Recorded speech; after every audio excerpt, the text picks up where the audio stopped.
Good morning, students, and welcome to civics class. So, dear student, in this video, we will start a new lesson, that is the President and the Vice President of India. Okay, or the Union Executive.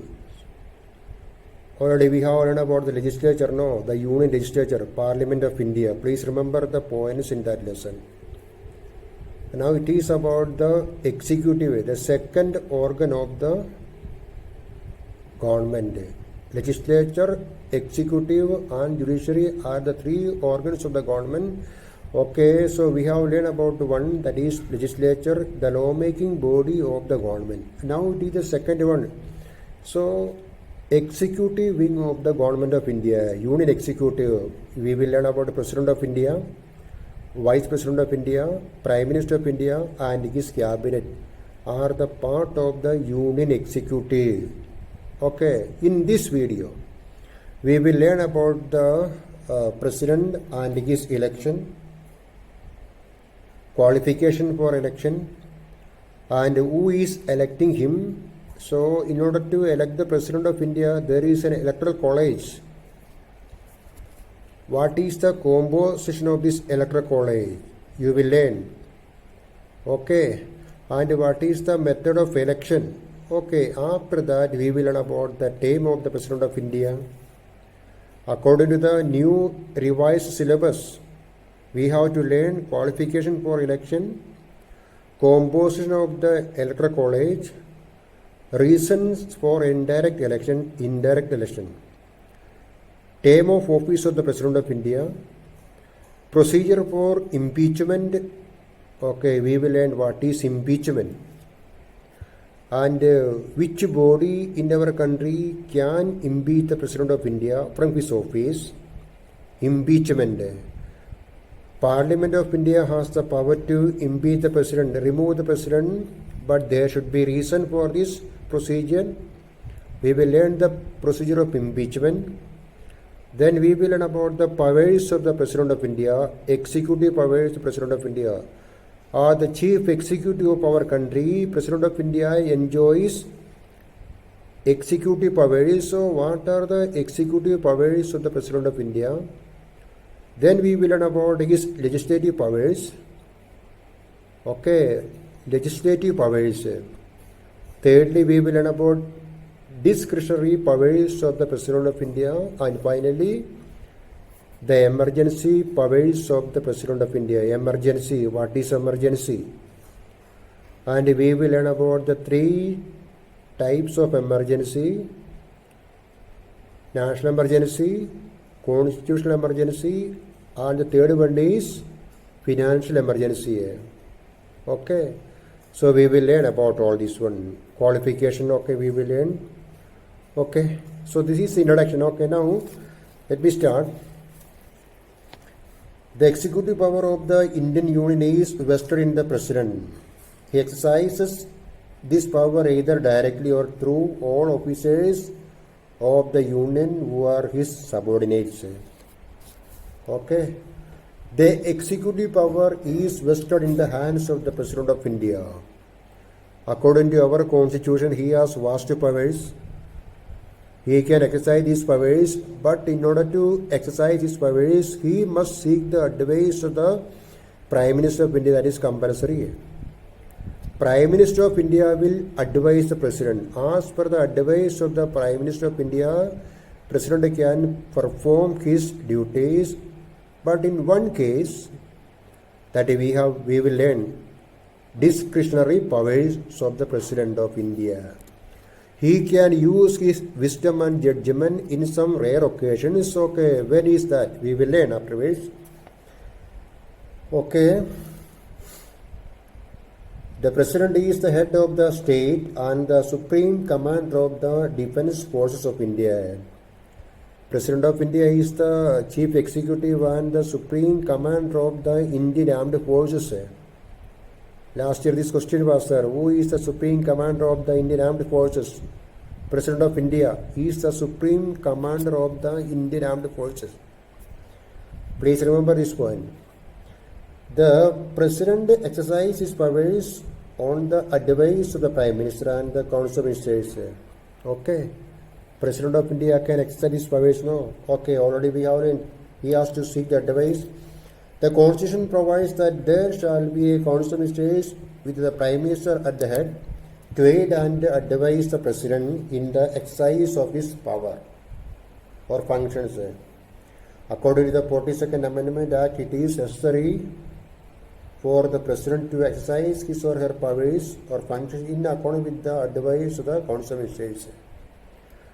Please remember, President of India is the chief executive and exercises vast powers, but he has to seek the advice of the Prime Minister and the Council of Ministers, okay, and he has to follow their advice. Please remember. And now qualifications for election. A person shall be eligible for election as President. He is a citizen of India, has completed the age of 35 years, and he is qualified for election as a member of the Lok Sabha. Okay, please remember, he must be a citizen of India, and what is the minimum age? 35 years. He has to complete that age of 35, and is qualified for election as a member of the Lok Sabha, and a person shall not be eligible for election as President if he holds any office of profit. Already we have learned what is an office of profit. Okay, a presidential candidate cannot possess an office of profit under the government of India or government of any state or under any local or other authorities subject to control of any of the said governments. Okay, then, however, a person is not deemed to hold an office of profit by reason only that he is a president or vice president or a minister either for the union or any state. A president now, Ramnath Kovind, after the completion of his term, he can again stand as a candidate if he wish, or a union minister can stand as a candidate. But if that candidate win this election, so simultaneously a person cannot hold two offices. That is not allowed according to our constitution. For example, a government employee, okay, a teacher in a primary school, government teacher, in the coming election, he want to stand as a candidate in the legislative assembly election. He can, if he is having the required qualification. No. Okay, please remember, he is a primary teacher. Okay, so if he wins the election, okay, then he has to resign that post of primary teacher or take a long leave of 5 years without salary. Okay, so this is known as office of profit. Simultaneously, a person cannot hold two offices. Okay, please remember. But a member of the Lok Sabha can stand as a candidate in this election. After winning the election, he has to vacate that seat. A person who is called or who has held office as president shall be eligible for re-election to that office, subject to the other provisions of the Constitution. Okay. Suppose what if a person wants to stand as a candidate in the coming presidential election. So he needs the support of this much members of the electoral college, that we will learn how many members have to support his nomination paper. Okay, so please remember. And now composition of the electoral college. What is the composition or the structure of the electoral college that elect the President of India? Okay, so who can elect the President of India? All the elected members of the Indian Parliament and the elected members of the state legislative assemblies are the members of the electoral college. This is very important. Please remember this point. All the elected members of the Indian Parliament, because in our Parliament there are 14 members. They are not elected, they are nominated by the President of India, nominated, not elected. These nominated members cannot participate in this election. For example, in the Lok Sabha there are 12 members, no? President of India can nominate 2 members to the Lok Sabha, and 12 to the Rajya Sabha. So total 14 are there, no? These nominated members cannot participate in this election. So please remember, all the elected members of the Indian Parliament means elected members of the Lok Sabha, elected members of the Rajya Sabha, elected members of the legislative assemblies of our country. Elected members. In every legislative assembly, there is one nominated member from the Anglo-Indian community in every legislative assembly. For example, Uttar Pradesh legislative assembly, this provision is there. Governor of the state can nominate one member to the legislative assembly from the Anglo-Indian community if there are eligible persons. Okay, they cannot participate in this election. Nominated members.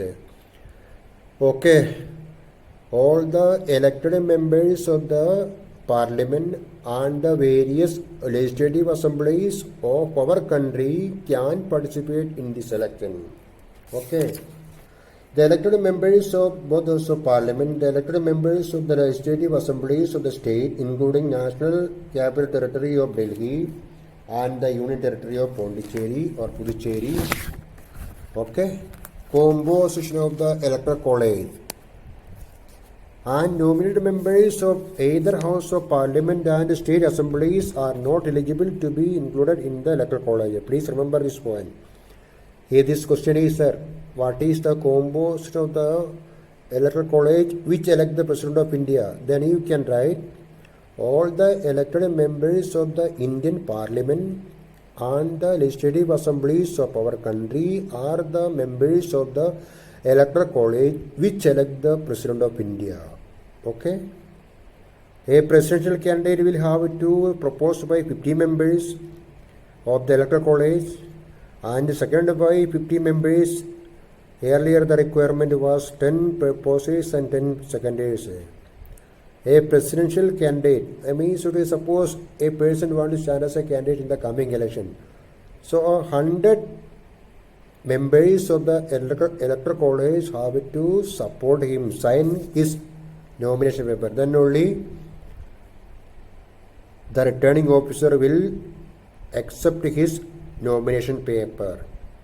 This was increased by an ordinance promulgated in June 1997 that became an Act of Parliament on August 29, 1997.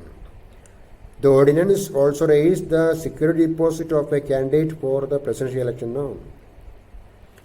Security deposit is there. Presidential candidate has to submit a fixed amount of money along with his nomination paper to the returning officer, security deposit. The election of the president is held in accordance with the system of proportional representation by means of the single transferable vote, and the voting at such election is by secret ballot. In the last election, last presidential, now, you know that Ramnath Kovind is the president. So how many members were there in the Electoral College? So Lok Sabha 543, Rajya Sabha 233 elected members, and from the legislative assemblies of our country there are 4,120 members. So total voters 4,896 voters. Okay. And the total vote value, you will learn what is vote value. The vote value was 10 lakh 90,903. That is a vote value, total vote value. And in order to win the election in the last election, 5 lakh 49,452 votes. Okay, is essential.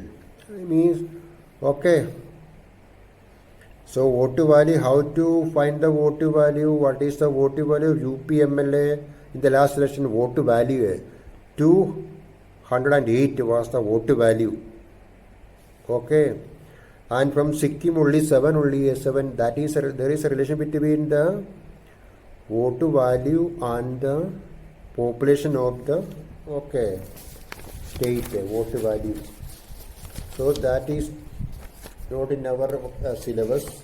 Okay, I will explain this if we have time during the regular class. Okay, so please remember the qualification.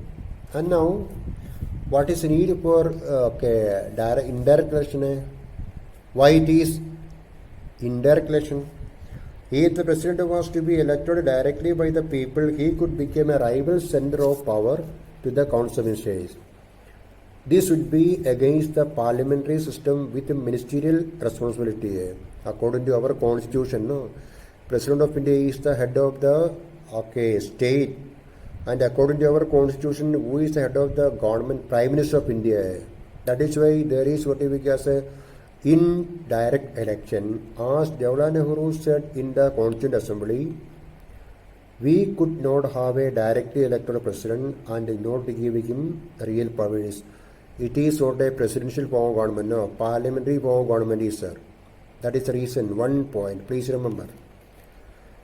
And since the membership in the two houses of parliament was likely to be dominated by one party, election of the president merely by a majority of members of the union parliament could make him a nominee of the ruling party, like the prime minister. Such a president could not represent the constituent states of the union. That is why we know that according to our constitution, what is the composition of the electoral college? We have elected members of the parliament, Lok Sabha, Rajya Sabha, elected members of legislative assemblies. Okay, if only what we can say parliament members can elect. So you know that nowadays India has majority in the Lok Sabha and Rajya Sabha. India, National Democratic Alliance, the ruling alliance. Okay, they can nominate their what we can say member. In order to avoid this, so the members of the legislative assemblies also can participate in this election. And now the president is elected by an electoral college in India. The electoral college consists of the elected members of the two houses of parliament and legislative assemblies of the state. Such an electoral college would make the president the elected representatives of the whole nation with a clear voice given to the state as well. Okay, so that is the reason we need indirect election of the President of India. Parliamentary system is there, that is the reason. And his term of office is 5 years only, so that I will explain in the coming video. Term of office of the President. Okay. And what is impeachment? We will learn that in procedure of impeachment. Then after we will learn about the various powers of the President of India, executive, legislative, okay, discretionary and emergency powers. Okay, so please revise the lesson and remember the points. Will score, you have to score good mark in the board examination. So if there is, okay, what means revision, proper revision, okay, it will. Okay, thank you.